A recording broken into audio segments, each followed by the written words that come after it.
सरकार दो आलम सल्लल्लाहु अलैहि वसल्लम की उम्र मुबारक 7 बरस हुई तो सरकार की आंखें दुखने लगी। आपके दादा अब्दुल मुत्तलिब ने आपका बड़ा इलाज कराया मगर सरकार की आंखें ठीक न हुई। आपके दादा परेशान हो गए। किसी जानने वाले ने मक्का शहर में मौजूद एक तबीब के घर का पता बताया। वो तबीब बड़ा काबिल था, दवाई भी देता और दम भी डालता। जनाब अब्दुल मुत्तलिब फौरन सरकार को लेकर उस तबीब की तरफ रवाना हो गए। शाम का वक्त था। आप उसके मकान पर पहुँचे। दरवाजा बंद था। अब्दुल मुत्तलिब ने लोगों से तबीब के बारे में पूछा कि वो कैसा है। लोगों ने बताया कि उसके हाथ में बड़ी शिफा है। अब्दुल मुत्तलिब फरमाने लगे, अब कहाँ है? लोगों ने कहा कि हुजूर घर पर मौजूद है मगर आज दरवाजा नहीं खोलेगा। फरमाने लगे, क्यों? लोग कहने लगे, हुजूर मौजी बंदा है, इबादत करता रहता है, कई दिन तक दरवाजा नहीं खोलता। अब्दुल मुत्तलिब परेशान हो गए। फरमाने लगे, अब दरवाजा कब खुलेगा? लोगों ने कहा कि अब तो बहुत मुश्किल है क्योंकि आज ही दरवाजा खुला था।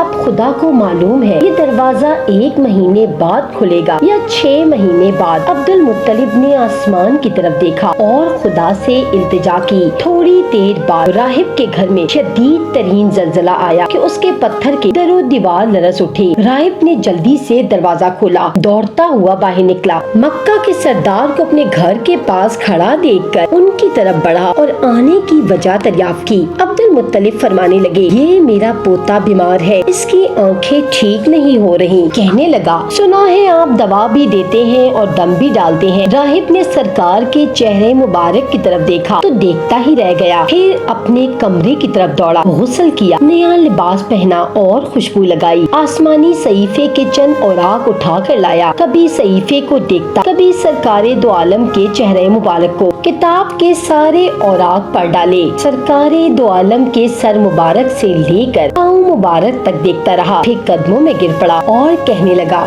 ए मोहम्मद, मैं गवाही देता हूँ आप अल्लाह के आखिरी नबी हैं। आपके बाद कोई नबी नहीं आएगा। अब्दुल मुत्तलिब खुशी से झूम उठे। फरमाने लगे, जिस काम के लिए आया हूँ वो जल्दी करो। राहिब बोला, कौन सा काम? फरमाने लगे, मेरे पोते को दवा दो और दम भी डालो। अब्दुल मुत्तलिब की बात सुनकर राहिब रोने लगा। कहने लगा, हुजूर क्या फरमा रहे हैं? मेरी औकात क्या कि मैं इनका इलाज करूं? आप तो तबीब को मरीज के पास ले आए, नबी को उम्मती के पास ले आए। अब्दुल मुत्तलिब फरमाने लगे, उसकी आंखें कैसे ठीक होंगी? राहिब कहने लगा, इनका इलाज इन्हीं के पास है, आप इनका लुआबे दहन उनकी आंखों पर लगा दें। अब्दुल मुत्तलिब ने ऐसा ही किया और सरकार दो आलम की आंखें ऐसे ठीक हो गयी जैसे कभी दुखी न थी।